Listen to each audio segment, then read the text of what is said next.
Happy holidays, everybody. This is the first episode of the newest show that I'm producing, because God knows I don't have enough, talking about Christmas. But there's only one person on this planet that I could ever have as a co-host on a show talking about Christmas, and it is my good buddy, Dylan. Christmas! I cannot wait to talk about Christmas and Santa and cookies and gingerbread and carols. And carols and the smell of sweet pine. I'm so excited. It's going to be a good time, and we're starting off with something a little different. So obviously we're going to have different people on the show.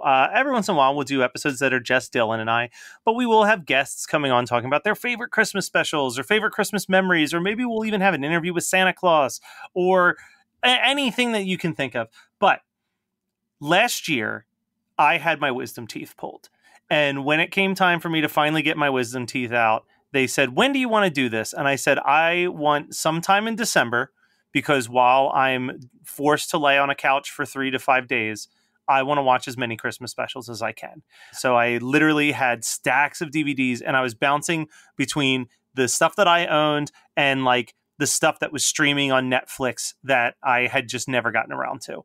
And I put on Let It Snow one night and just closed my eyes. I was like, this looks dumb. I'll just put it on. I'll close my eyes. I'll just listen to the movie until I fall asleep, because I had like a little bit of a headache going on at that point. And all of a sudden the dialogue started to pull me in. And I suddenly wasn't tired anymore. And I was very focused in seeing where this movie went. And all of a sudden I'm laughing. All of a sudden I'm searching out the songs that are in the movie so I can listen to them all the time. And then next thing I know, I watched this movie 4 times last year. And I couldn't get anyone to talk to me about it because no one seemed to know it existed. So I knew the first episode of this podcast, since historically the first episode of podcasts are always going to be the most listened to one, that I needed to use this time to let people know about this movie. And I was so thrilled to find out that Dylan had also not seen this movie. So this is the 5th time I've watched it, the first time for Dylan. Dylan, I've been following your posts on social media about this. Let's talk about how much you loved Let It Snow. I mean, so my experience with this movie is just as you described. I've never heard of this movie until you had linked me to it.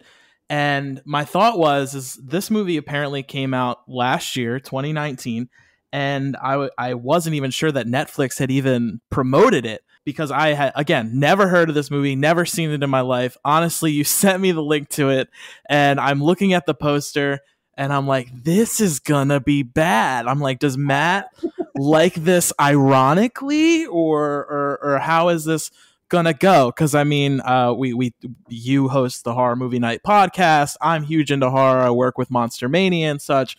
So I mean, you and I have some weird taste in movies and things that we would call good and enjoyable. But I'm sitting there last night watching this, and I'm just completely enthralled by it. I mean, from the cast to the dialogue. Like I posted it on Facebook.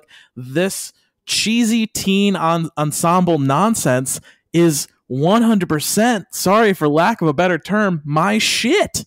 Yeah. Like, no, this movie is, the way that I sell it to people is that the first hour of the movie is Christmas Empire Records, and then the last 30 minutes is Christmas Can't Hardly Wait. Yes. And they're 2 of the best 90s teen flicks. And that's like at its heart and soul. If you remove the cast, because obviously the cast is a lot of fresh faces.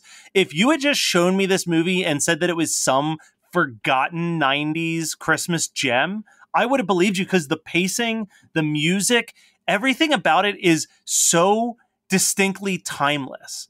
And that's what I like. Most of the music is like 70s and 80s deep cuts. Like, it's not super ingrained in, yo, it's 2019. And I absolutely love this movie. This is not going to be the first time. I mean, this is the first time that I've watched it in 2020. It's certainly not going to be the last time I watch it in 2020. I will probably watch this movie 4 more times before the holiday is over, because I love it. I'm bummed that every once in a while Netflix will release a DVD of like one of their original movies, and I'm bummed at the concept that that'll probably never happen with this movie, because I want to digest everything. I want the commentary tracks. I want like whatever bonus features they can give me for this movie. I want it so bad. This movie is so good. I mean, never say never. I mean, it came out on Netflix last year, the 2020 season. But no one fucking knows it.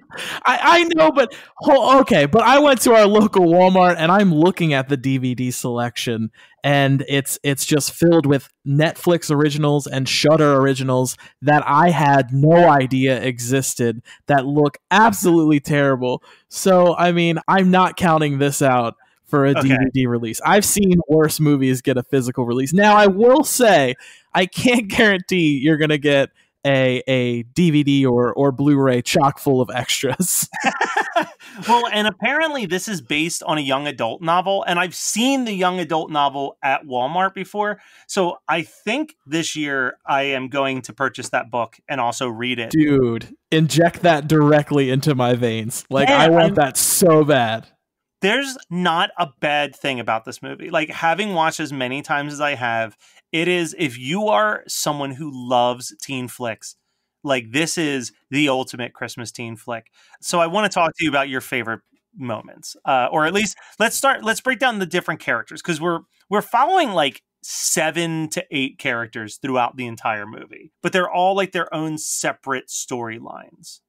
So, like, the thing that caught my eye, and I was texting you while I was watching it, is this cast. It is a cast full of fresh faces, but at the same time, this is kind of the who's who of teen actors and actors in their early 20s. Now you have, again, I could be totally saying this wrong, but Kiernan Shipka, famous for her role as Sabrina in The Chilling Adventures of Sabrina. You have Shameik Moore, who was in one of my favorite movies of the past decade, Dope. Who else? You've got Isabella Moner, who played Dora in the new Dora the Explorer live-action movie. And was also in Instant Family. The one guy who seemingly runs the waffle shop has been in a bunch of movies recently. Specifically, I remember him from Blockers. Is that the guy who's the one from Halloween? Yes.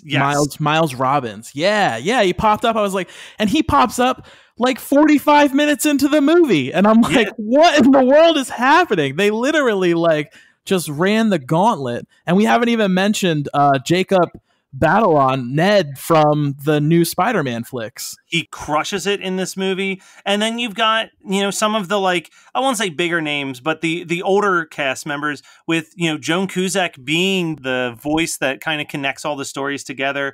And then I can never pronounce her name properly, but the actress who played Janet on The Good Place even has a brief little cameo. Yes. It's a perfect cast, honestly. It's a really good cast. So let's break down the different characters. So one of the main stories, the story that I won't say it's the one I'm most invested in, but it's the one that hits the closest to home for me, is the story of Tobin and Angie, also known as Duke, which is your classic bread and butter teen flick story of male, female, best friends, hang out all the time. The guy is in love, but is afraid to say something because it'll break up the friendship. And the Duke is clearly also having those feelings, but since nothing's being said, they're not thinking anything of it. This one, what I love about this segment is that it introduces the character of JP. Yes. So Duke starts dating this guy, JP. And in every movie we've ever seen like this, JP ends up being a secret douchebag.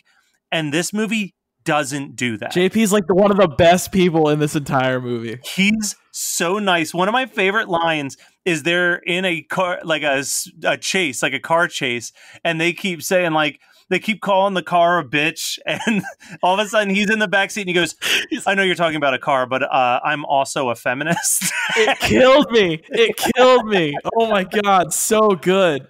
The writing in this is phenomenal.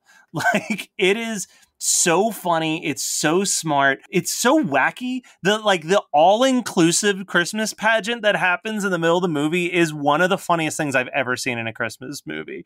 But the thing that really grabbed me, and I mentioned it once before, but the needle drops in this movie are incredible. Before this movie, I had never heard of the song Hole of the Moon by the Waterboys, and it is like absolutely one of my favorite songs now. I listen to that song so much. It's such a pretty, perfect song.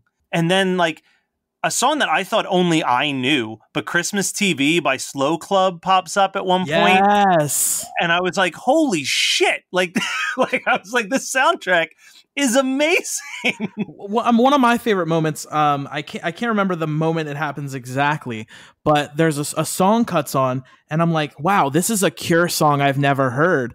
So I like pulled out my phone and I'm Shazamming it, and it's not. It's a band called Magic Bullets, On Top of the World.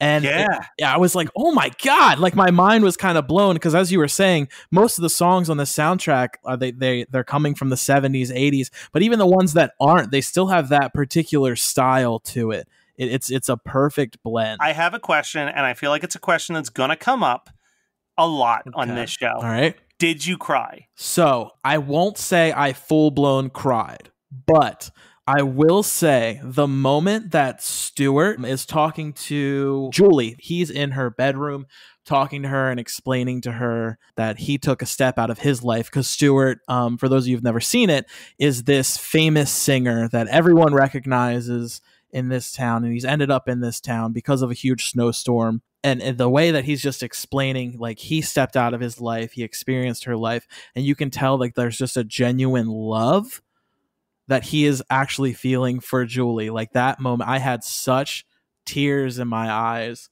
And he says a rhyme and he's like, I didn't mean for that to rhyme. Like, oh my God, dude. So good. Stuart also gives me my teary-eyed moment in this, but not during that. So for me, and listeners of the show will figure this out very quickly, especially if you're not familiar with my other podcasts, and this is your first experience with Matt Kelly on a microphone. I'm very close with my family. And there's nothing that I love more than like being able to be goofy around my family. So there's a scene where he meets Julie's family and they're sitting around the dinner table talking about what real music is. Are you talking about the Mick Jagger scene? Yeah, he puts on the song 100 Years Ago by Rolling Stones, which is my favorite Rolling Stones song now that I've heard it. I never heard it before this movie, but I was like, I was never a big Stones guy. I love this song. And the whole family tries to recreate how Mick Jagger walks. And it's really funny, but it's also one of those moments that is so sweet. And again, I feel like I'm harping this point over and over again, but like, if this was a teen flick from the 90s, this would be one of those moments that we think about the same way we think about like Heath Ledger singing You're Too Good to Be True. Like it is such a funny but sweet and heartwarming moment. And every time that I've watched this, when that scene happens, I get a little teary-eyed because it's just such a beautiful, we're going to dive into this a ton on this show, but like Christmas is so much more than the presents. It's more than Santa Claus. It's more than any of that stuff. It's moments like this where you're just with your family and you're all smiling and laughing and having a great time. And this movie just captures that moment in that scene perfectly. Absolutely perfectly. It really does. And the thing that keeps popping in my mind is you keep repeating that it reminds us of those teen movies from the 90s, those timeless movies that are funny, they're heartwarming. There was a movie that came out, I believe, around 2009, 2010, that Disney put out called Prom. And this movie was everything I wanted that movie to be. Yeah, Prom was a very big disappointment. Yeah, I bought that movie the day it came out. I'm like, oh my God, this is going to be great. Like, as I said, teen ensemble comedies, 100% like are shit. So I was like, let's do this. And I put that on and I was really disappointed. And when you had originally sent me the link to this, I was again getting that feeling of please let this be good. And watching the trailer, I saw like hints of kind of like Love Actually, and then the ripoffs of those Valentine's Day and I believe it was New Year's Eve. But then I sat down and watched it, and it just tugs at the heartstrings, not in a way that's going to make you cry, but it makes you feel warm. As cheesy as that may sound, it just makes you feel warm. I genuinely think that this might be my new favorite Christmas movie. It's not replacing any of the Christmas specials, mind you, but as far as Christmas movies go, and obviously, this is coming out in November, we're going to be, regardless if we record episodes on it or not, this is the prime time for Dylan and I to be literally watching every Christmas movie under the sun. So, so who knows? Maybe like rewatching Home Alone or watching It's a Wonderful Life or Miracle on 34th Street will change something for me. But this is like the same way that people feel about, say, a Gremlins or a Die Hard, where it's a Christmas movie where they feel no awkwardness watching it any time of the year. That's where this movie sits with me, where it's like, this is the Christmas movie where it could be May, and I'm going to put it on because I'm going to use a phrase that a friend of mine used to describe the Gilmore Girls, but it's like a warm blanket. Like watching the movie is just like this comforting, warm blanket of just like, I want to be friends with these people. I want to be a teenager again, living the lives that they're currently living. Like, it is all so exciting and sweet and funny. And I mean, really the only storyline that I am not 100% invested in is most of Addie's story. Really, until she starts hanging out with Joan Cusack, I could care less about her character's storyline.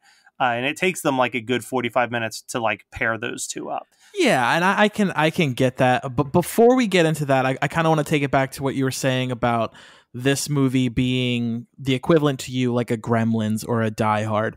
I can honestly watch this movie any time of the year, and I think that may be because, and I'm skeptical to put it this way, the Christmas in this movie isn't overbearing. No, it's very subtle. It's it's obviously Christmas time, but the movie's called Let It Snow. And it reminds me a little bit of, and I feel terrible saying this because I love this movie, but it's a better version of Snow Day. You know what I mean? Like, Snow Day isn't directly a Christmas movie. Yeah. But it's about the magic of snow days. Yes. And I think that that's what this movie really captures. There's obviously the Christmas pageant. It's very heavily implied that it is Christmas Eve. It's stated as such, but it doesn't feel like, they're not going to malls. They're not sitting around a Christmas tree. There's no opening of presents. There's not even really Christmas carols.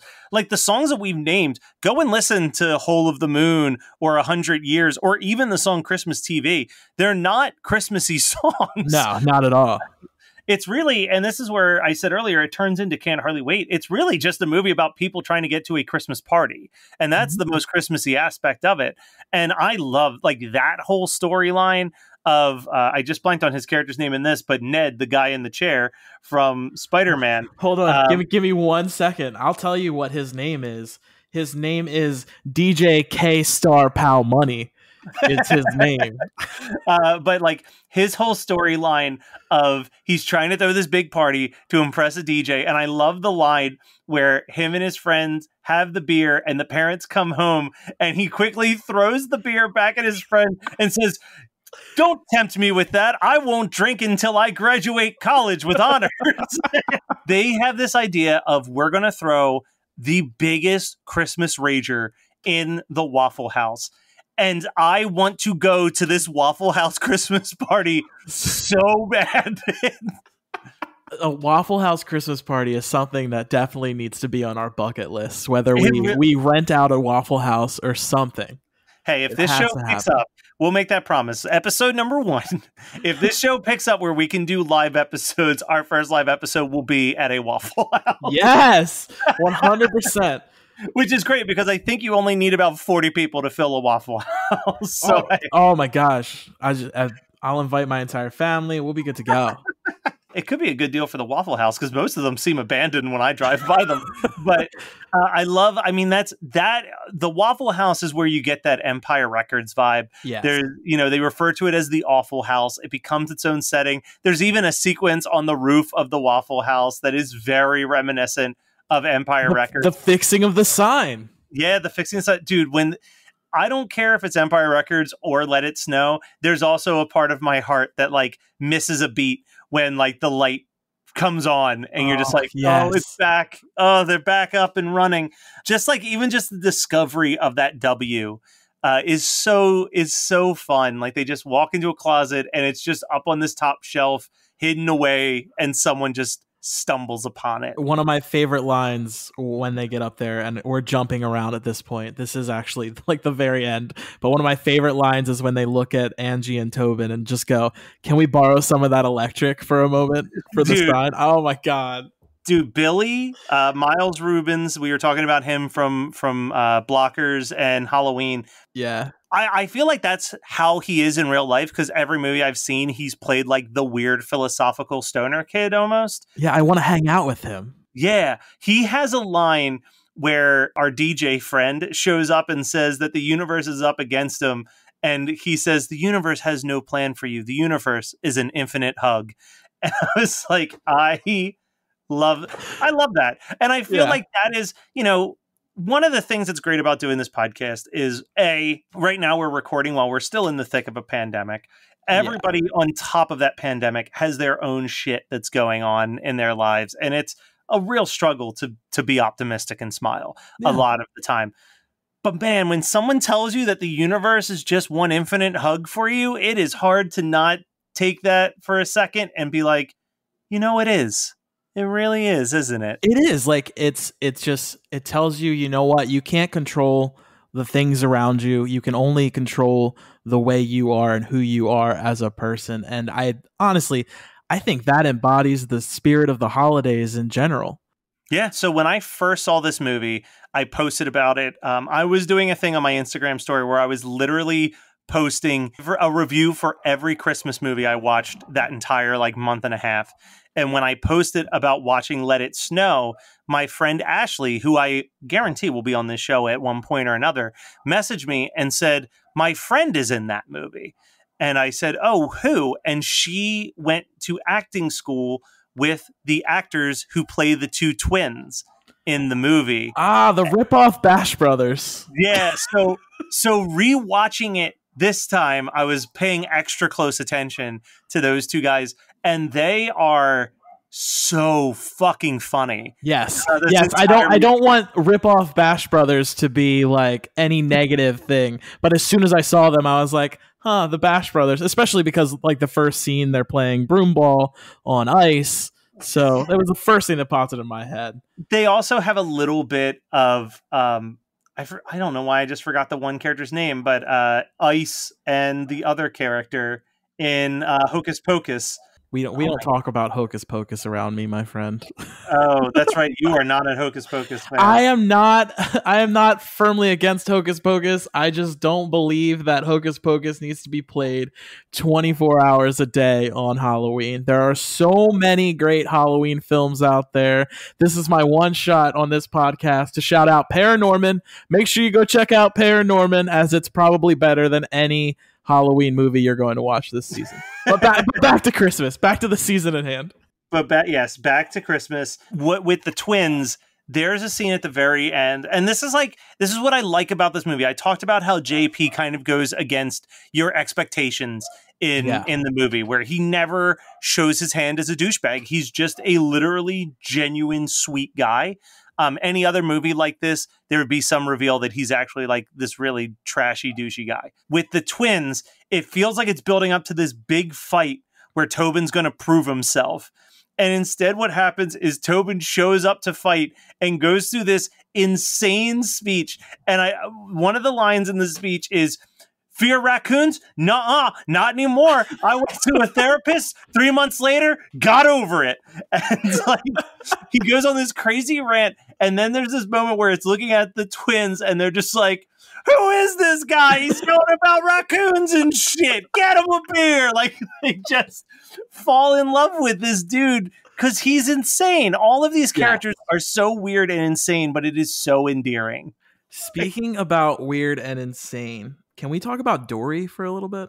Okay, yeah, let's talk about Dory for a little bit. So I'm back and forth on this character because I totally get this character. And so a little bit of background on Dory, for those of you who haven't seen the movie. It's implied that she is hooked up with this other character. Her name's Carrie in the past. And they didn't just hook up. They spent the night together and they stayed up all night talking. I believe their common chat was about the first time they had watched The Goblet of Fire.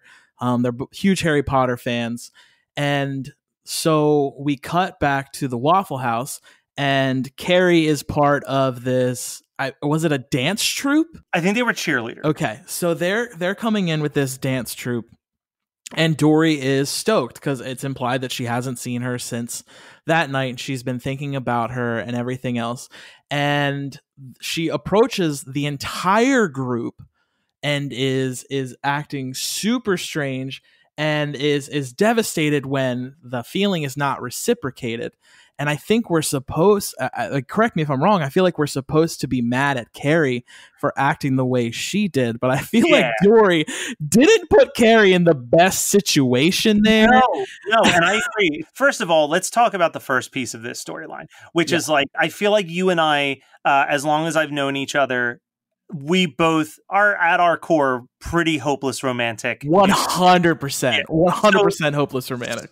Yeah, so like, look, you're telling me that you sat up until 4 a.m. talking about just geeky shit with someone and you fell in love? Like, same, sister. Yes, like 100%. Yep. Like, there are always people that I have crushes on. You meet people, hey, that person's cute, whatever. But when you have those like all night conversations with those people, that's like the moment the crush elevates itself to the next level. Yeah. So I totally get where you're coming from. Mm-hmm. Now, here's where I don't get where you're coming from. And maybe it's not my place to say, because the gender that I was born in is the gender that I feel. I have always just been a straight person. So I've never had to deal with the comfort of coming out. Yes. Yeah. And just because you've had a good, intimate conversation with somebody doesn't mean that they are out or that they are ready to be out. Yeah. And I agree. I think that she puts this character in such an awkward position. And, you know, the advice that she was given was like, yeah, you just go over and say, hey, there's going to be a party. You should come. And I think she goes to that table like 6 times before she just says that piece of the puzzle. Instead, she's talking about, oh, I was just thinking about you in the shower the other day. Like stuff that like, come on. You've got to know better. Read the room. Exactly. And yes, it is awkward as two straight white males commenting on a storyline involving 2 gay female characters. But I feel like this is kind of transcendent almost of read the room, the way you're going to act. Look, there are people that I have really big feelings for, and I think that they might have feelings for me too. But you know when I'm not going to try to find that out is when they're sitting at a table with all of their friends. Like she was one line away from going, Carrie, you're my density. Yeah, like it's not a good move. Even as we're talking about, like, this is a little bit of a who's who. The actress who plays Dory, Liv Howson, not like the biggest household name, but she was the daughter on the Santa Clarita Diet. Oh, so good. So good. I have mixed feelings on that show, but her performance is like the standout performance throughout the entire show. Yeah, I wanted to like that show more. I feel like I just could. I was confused because I feel like the show never really figured out how, like, what the tone was. I can get behind that. I'm a Timothy Oliphant fanboy. Mickey is the best killer in Scream. Sorry, everyone. I will accept that. I love me some Timothy Oliphant. I love him in Scream 2. I love him in, I believe it was Live Free or Die Hard. When he was in. I mean, we can address the elephant in the room. He's a really good actor.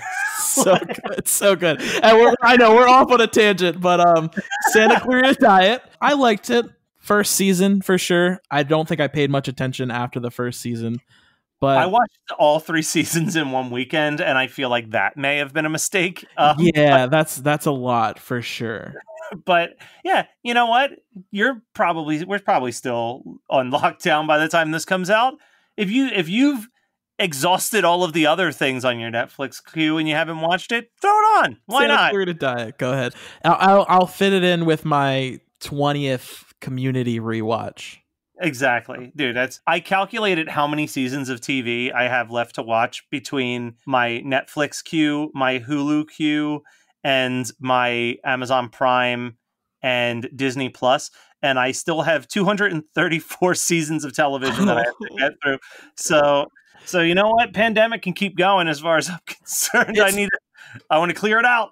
It's the worst. And it's all about comfort, right? We're all looking for comfort food.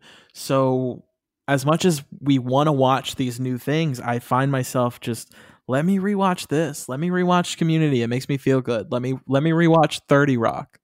Let me watch Scott Pilgrim for the 1000th time. See, for me, it's almost been exclusively new discovery, but I've basically categorized like shows that I care about, like The Boys. I won't watch The Boys Monday through Friday while I'm at work. Like, I'll save those for like a Saturday, Sunday. Something that is perfectly acceptable background noise, like a Downton Abbey, like that's been a great workday show because I really don't like it that much, but it's like a soothing like hum. For sure. It's just like, oh, that's just people speaking British and like a very pretty theme song. So like that's all I really need to hear every hour is that comforting piano piece. And I'm like, oh, okay, cool. Day's almost over. I'm in my safe space. Yeah, it's like a cuckoo clock for me. I know every hour that's passed when I hear the Downton Abbey theme. Let it snow. We've got this just like all the storylines, they all come together at this big party, and just every character, you want to see every character succeed, and like every character does ultimately succeed in their own little ways, in be it big wins or little wins. So like I think that ending it with our DJ friend, please tell us his full DJ name again. DJ K-Star Pow Money. Yes. It ends with him saying that the big DJ that was supposed to show up and see his party and possibly sign him for big gigs didn't show up, but he's fine with it because he's having a great time with his friends. And like, I mean, if that ain't the Christmas message right there, you know what I mean? Like, it's about having a great time with your friends. Yeah, I mean, it's the thing he was looking forward to the entire time, and he looks at Billy and he just goes, you know what? I'm okay with it. I don't feel that bad. So I have a question for you. We've only gently touched on the tinfoil woman. Oh, okay.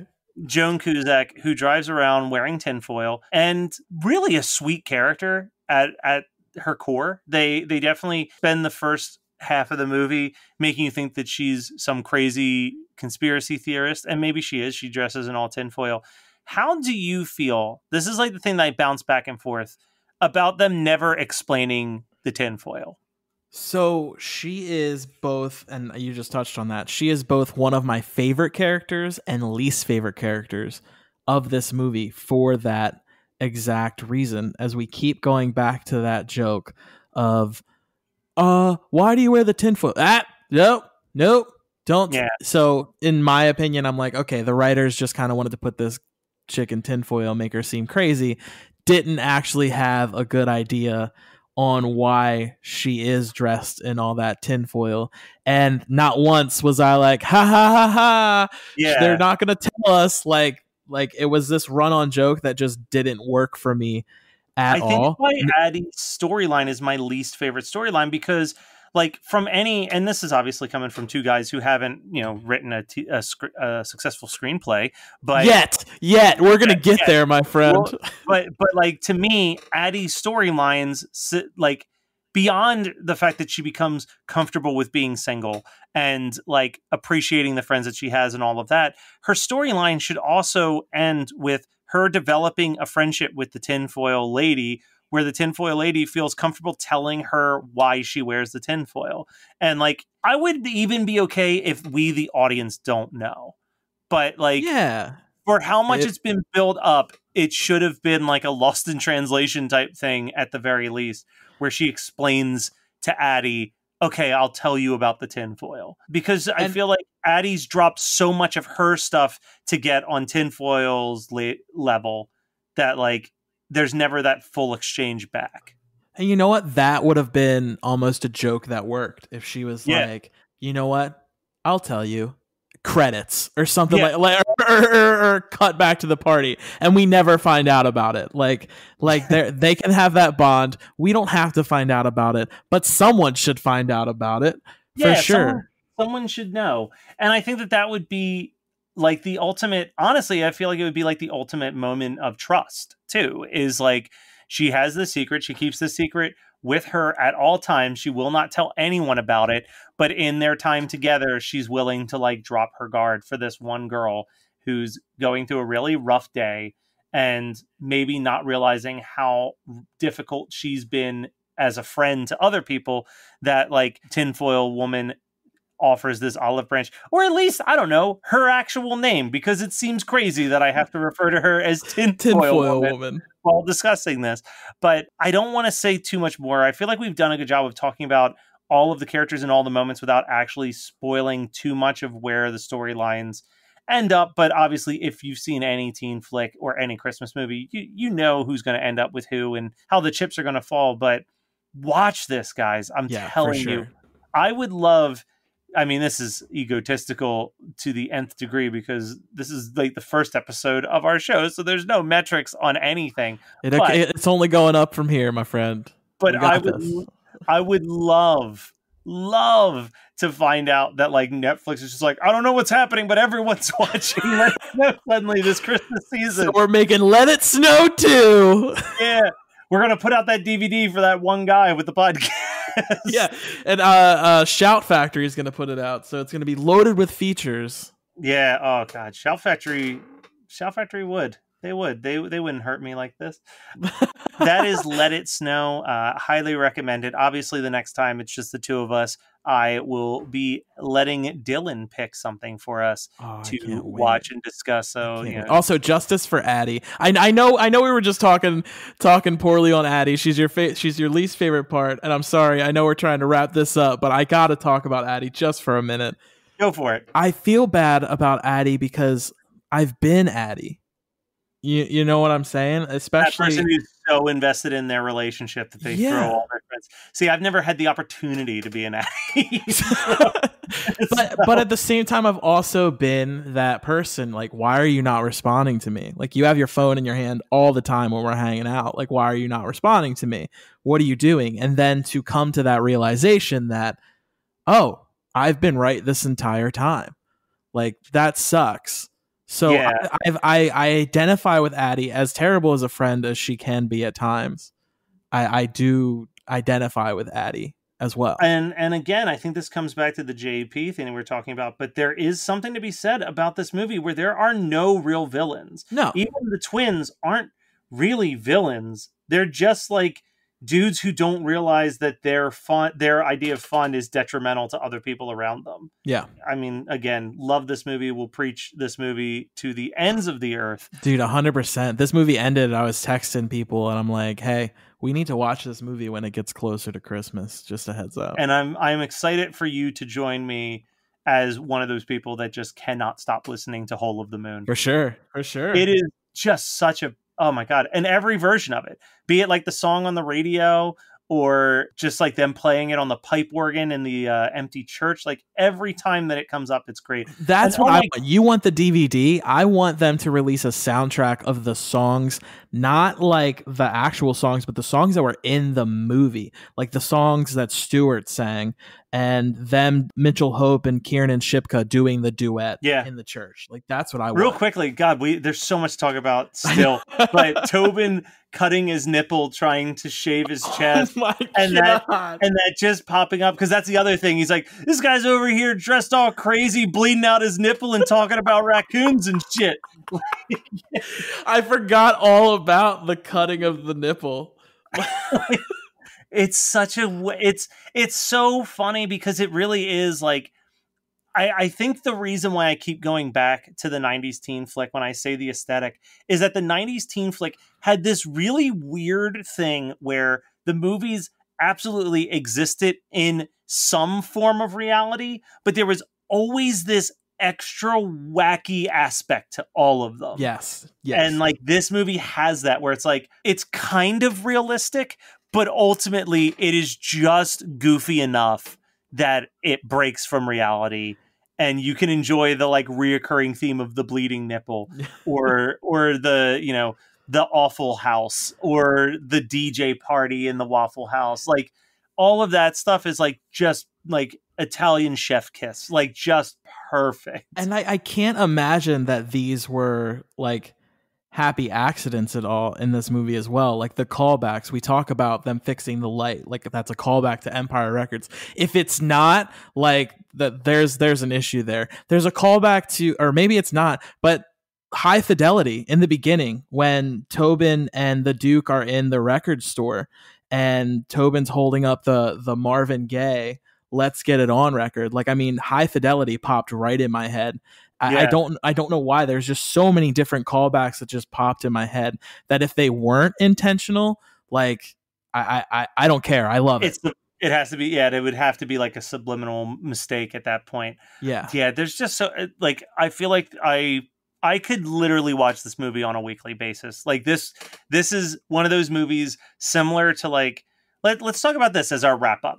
Okay. What are some movies? Do you have movies that, regardless on the quality of the film, because usually they're not quality films, but they're a comfort to you, that like you have watched them upwards to 100 times just because of the way that they make you feel, or like the place that it brings you back to? I feel like that's the big thing, is usually when you're watching it, you are like, for a couple seconds, time machine, like quantum leaped back into you as like a 12-year-old watching it for the first time. Not so much like the 12-year-old. I don't want to get too like into the nostalgic, but I do have those like comfort movies, and thinking about that, we keep talking about Empire Records. Empire Records is definitely on there, will always be. Honestly, Wet Hot American Summer is on there for me. SLC Punk is definitely on there, especially like just that realization at the end that he has, where he's like, you know what, I got to get my life together. Like, I got to get my act together. And we all have that moment in life. And if you don't, you end up like, I don't know if you've seen it recently or you remember the characters in the movie, Devon Sawa's character, who never grew and ended up homeless on the street. Yeah. And it's like, you have to have that moment of growth, that moment of realization that I need to get my act together. And that honestly made me feel good, because I'm like, yeah, and he did it. I'm gonna sell out. I don't care. Like, you don't sell out, you buy in. Exactly. So for me, it was the three big ones, time and time again for me, are Can't Hardly Wait. Okay, that movie has always been a weird comfort to me in the weirdest times in my life. American Pie 2, not 1, but part 2. It was the first DVD that I ever owned, and for a while, it was the only DVD that I owned, so it got played very frequently in my house. And then tying into Jason Biggs the second time, Loser. Oh my God, yes. There was, like, as a sad emo kid wishing that he could find his gothy Mina Savory, I must have watched Loser hundreds of times during like high school.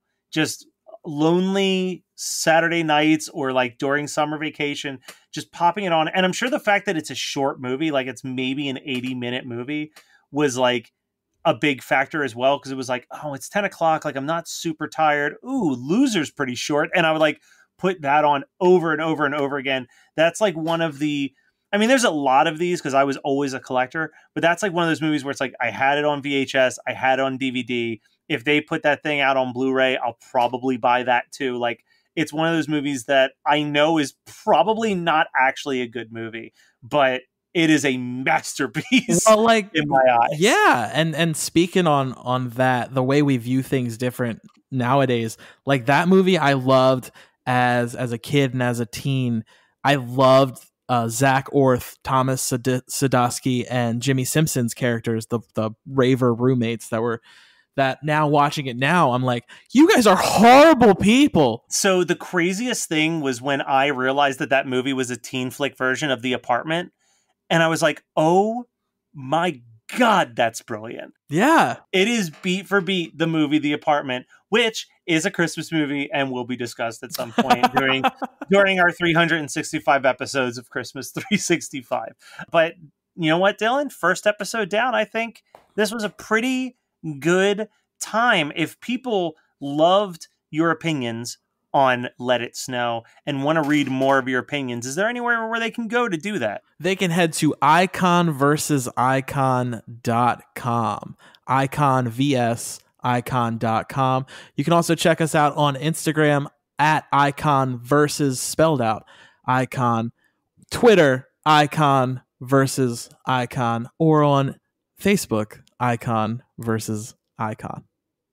And if you just need to hear more of this sexy podcasting voice, say it slower. Boy, howdy, are you in luck, because I've got like 7 shows.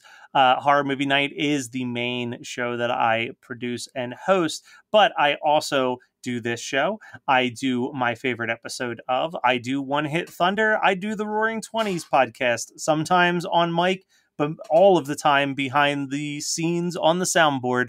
And this has been Christmas 365. We're putting this one out right before Thanksgiving because, Dylan, it's Christmas time, baby. It's 100% Christmas time. In my opinion, there is no Thanksgiving. It's pre-Christmas, y'all!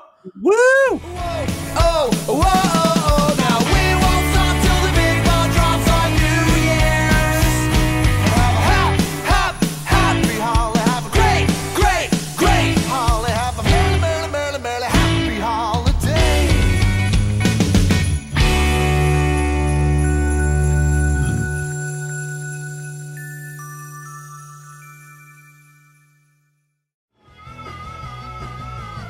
You're listening to the Geekscape Network.